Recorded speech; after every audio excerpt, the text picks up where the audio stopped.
मुझे भूल जाओ, मुझे भूल जाओ, यही कहती रही, लेकिन आखिर में अपनी गलती का एहसास हो गया उसे और चिपक गई हीरो से। ठंड बढ़ती जा रही है, एक काम करो, ये ले लो तुम। ये फिल्मी पना मेरे सामने मत करो, ठीक है? दांत तोड़ दूंगी मैं तुम्हारे। चुपचाप चलते रहो।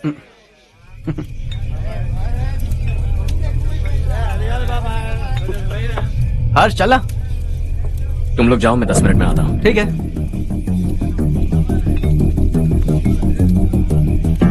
ये क्या है? देसी है, तेरे को भी दूं क्या? मैं गांव को साफ कर रहा हूँ और तू उन्हें जहर पिला रहा है। निकल यहाँ से। नहीं जाऊंगा।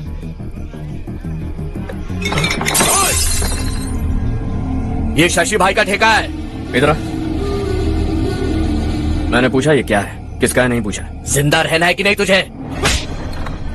मैं सवाल पूछ रहा हूं तो जवाब देना। नशा करना मना है। चल। शशि भाई के आदमियों से पंगा लिया तूने, अब तू नहीं बचेगा।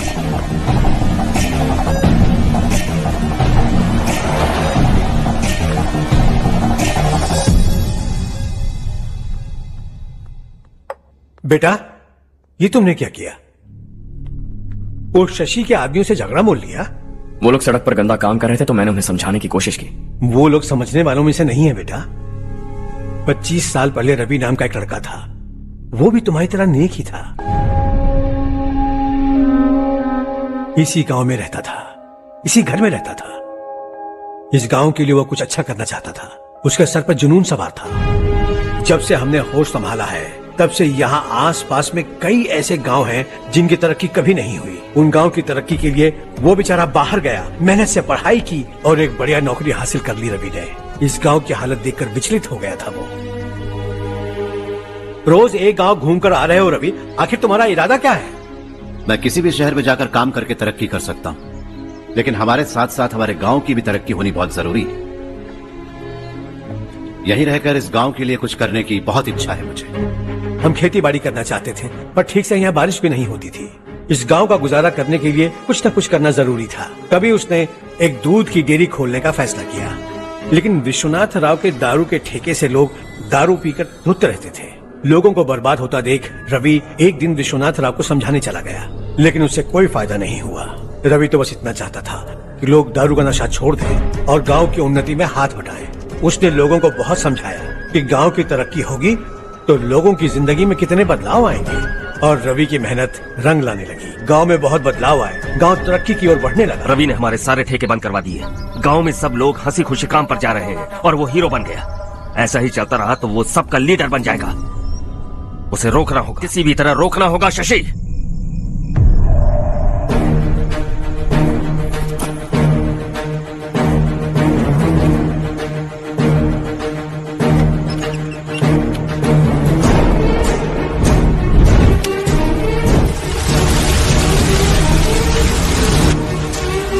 अरे ये क्या? अरे आग लग गई! अरे देखो! हजारों ख्वाब देखे थे हमने, नई रोशनी का इंतजार था हमें, लेकिन अचानक सबकी जिंदगियों में अंधेरा छा गया।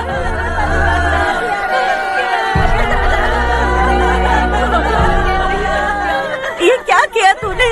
पहले हम खुशी से जी तो नहीं पा रहे थे, पर अब किसके लिए जिएंगे? अब तो खुश है ना तू? क्यों किया तूने ऐसे? सब कुछ जलकर राख हो गया। चले जा यहाँ से, हमें अपने हाल में छोड़ दे।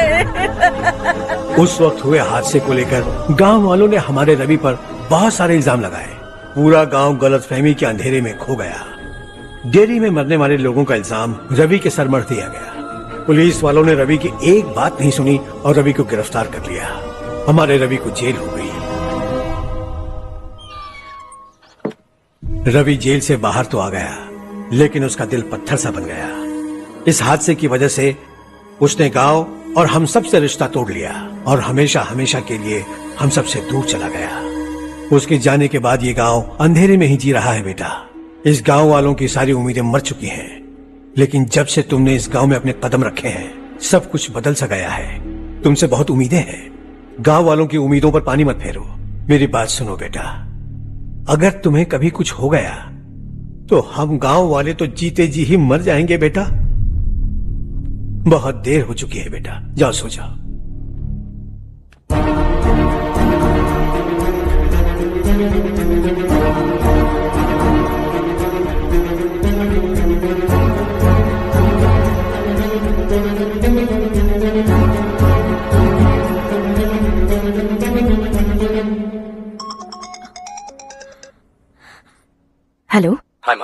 कैसे हो तुम बेटा? मैं ठीक हूँ।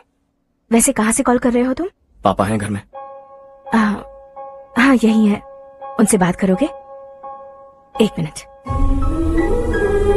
सुनिए, हर्ष है। हर्षा, कैसे हैं आप? डिस्टर्ब तो नहीं किया ना? ऐसा कुछ नहीं बेटा, तुमने मुझे कॉल किया। You know how much it means to me. अब हॉलीडेज कैसे चल रहे हैं? Are you enjoying yourself? बहुत अच्छा लग रहा है। अगर आप दोनों यहाँ होते तो और भी अच्छा लगता। हाँ हाँ, क्यों नहीं, तुम्हारे आने के बाद प्लान करेंगे। When are you coming back? Harsha, आवाज नहीं आ रही बेटा। बाद में कॉल करता हूँ।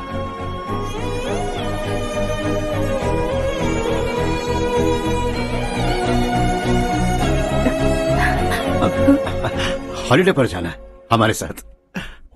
उसने अपने आदमियों से पंगा लिया भाई, उसको छोड़ना नहीं। वो पागलों की तरह अपने पैसे गांव पर बर्बाद कर रहा है, और तूने कहा था कि वो जो भी करेगा उससे हमें फायदा होगा। खैर छोड़। वो डंबल दे मुझे।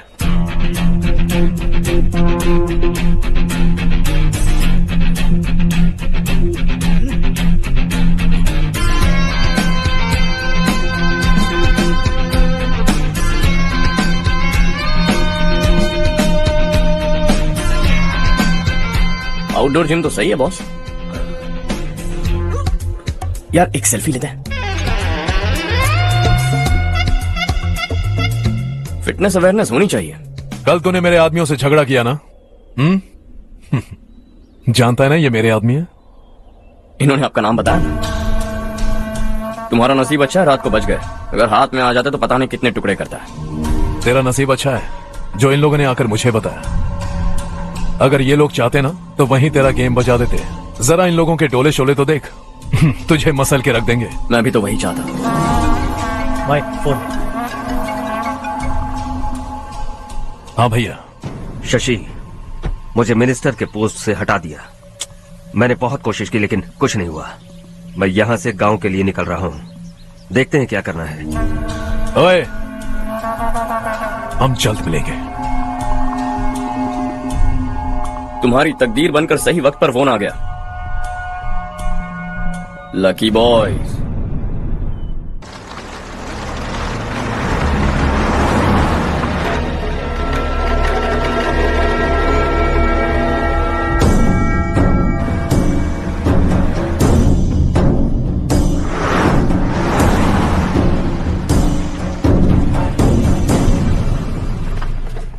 सेंट्रल गवर्नमेंट इस पूरे इलाके को कोस्टल कॉरिडोर प्रोजेक्ट अनाउंस करके करोड़ों में खरीदने वाली है, और 2-3 महीनों के अंदर ये अनाउंस कर देंगे। अभी भी मेरे आदमी गवर्नमेंट में है और उन्हीं की वजह से मुझे ये अंदर की खबर मिली। अनाउंस होते ही जमीन के भाव बढ़ेंगे। ज्यादा से ज्यादा जमीन हमारी होनी चाहिए, कम से कम 5 से 6 हजार एकड़।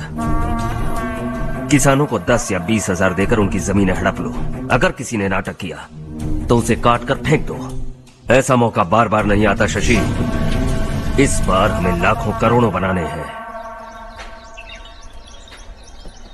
भैया, कल ही मेरा बेटा शहर से आया। वो मुझे और अपनी माँ को अपने साथ ले जाना चाहता है। कल रात से उसकी माँ भी शहर जाने की जिद कर रही है। सच कहूं तो आपको छोड़कर जाने का मेरा बिल्कुल भी मन नहीं है। अगर आप उसे समझाएं तो शायद मान जाए। तू मेरा सगा छोटा भाई है सुरेश, मैं तुझे कुछ भी बोल सकता हूँ, लेकिन तेरी बीवी को कैसे समझाऊंगा? और अब तो तेरे बच्चे भी कितने बड़े हो गए हैं। मुझे लगता है सुरेश, तुम भी उनके साथ शहर चले जाओ, उन्हें अच्छा लगेगा। वैसे भी हम लोगों ने एक साथ बहुत वक्त बिताया है। और जाओगे तो कहाँ जाओगे? शहर ही जाओगे ना? जब भी मन करेगा आ जाऊंगा।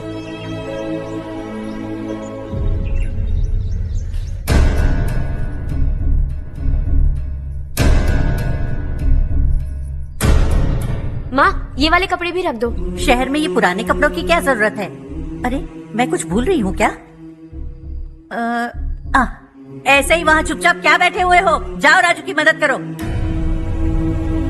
माँ, उन तकियों को क्यों पैक कर रही हो? बेटा, अगर घर पे मेहमान आएगा तो जरूरत पड़ेगी। माँ, वहाँ पर सब कुछ है। सिर्फ कपड़े लेकर चलने के लिए कह रहा है? वहाँ इसके पास सब कुछ है। वहाँ जाने के बाद अगर कुछ यहाँ रह गया तो मैं तुम्हें खबर कर दूंगी, किसी के हाथ भिजवा देना। एक बार और ठीक से सोच लो ज्योति, आखिर हम वहाँ जाकर करेंगे क्या? ये तुम कैसा सवाल पूछ रहे हो? यहाँ रहकर हम क्या करेंगे? मिलकर रहेंगे सब।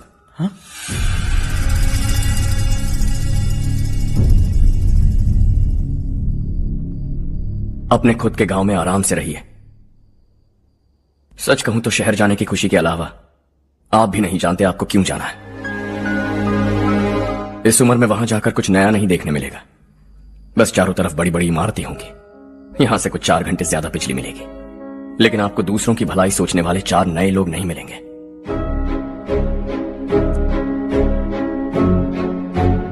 आप इस घर में सब पर चिल्लाती हैं, सबकी टांग खींचती हैं, अच्छा लगता है।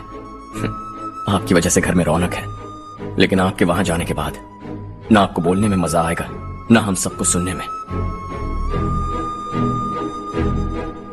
घर से बाहर जाने के लिए बस अपना सूटकेस बांधकर आपको इस घर की दहलीज को लांघना होगा, लेकिन कभी अगर आपका वापस आने का मन किया तो दहलीज दीवार बन जाएगी। कोई गांव छोड़कर जाए तो नारायण जी बस स्टैंड तक जाकर उन्हें समझाते हैं, ऐसा मैंने सुना था। अगर उनका सगा भाई छोड़कर चला जाए तो कल से वो किसी को गांव में मुंह नहीं दिखा पाएंगे।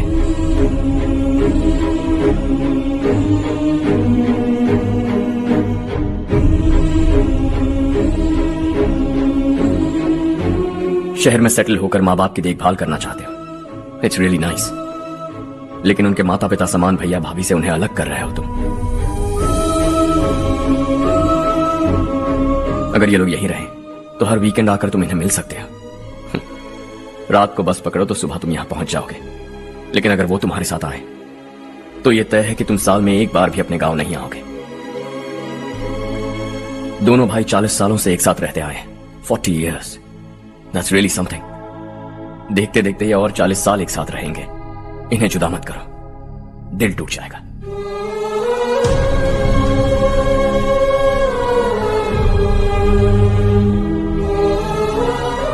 आपके परिवार के निजी मामले में दखल देने के लिए माफी चाहता। 4 दिनों में आपने मुझे अपना बेटा मान लिया।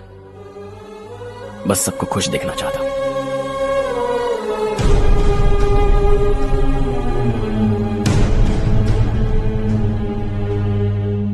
याद रखना दिवाली आ रही है, 3 दिन पहले ही आ जाना। हाँ ठीक है माँ। दिवाली हम सब मिलकर यही मनाएंगे।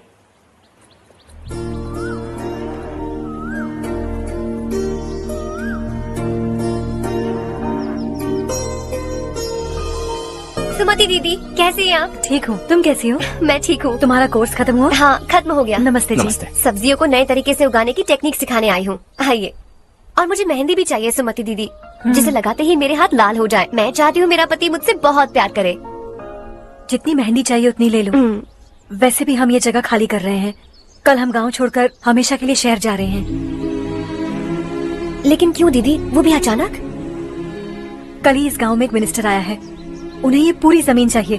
हमारी लाख मना करने पर भी वो नहीं माने। उन्होंने पिताजी को भी पीटा। कहा कि हम कल आएंगे और कुछ पैसे देकर कागजात पर दस्तखत करवाएंगे। इसीलिए शहर जाकर वहीं कुछ न कुछ काम कर लेंगे।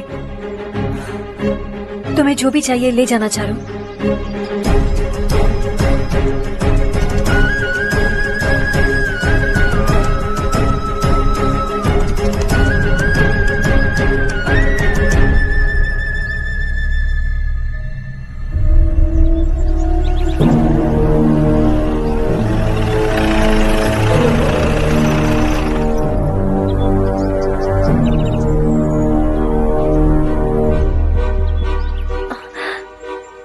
चल जल्दी इस पर दस्तखत कर।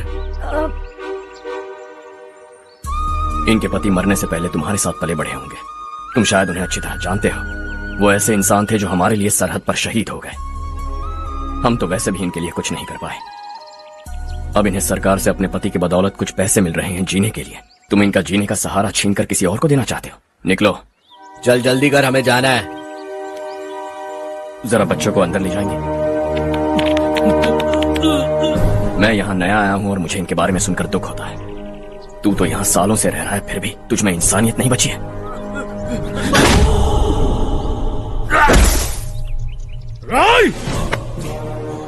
मैं यहीं रहूंगा, जमीन भी यहीं रहेगी। हम कल भी बात कर सकते हैं। ये जिंदा है या नहीं पता नहीं, बिल्कुल हिल नहीं रहा है। पहले इसे किसी डॉक्टर के पास ले जा।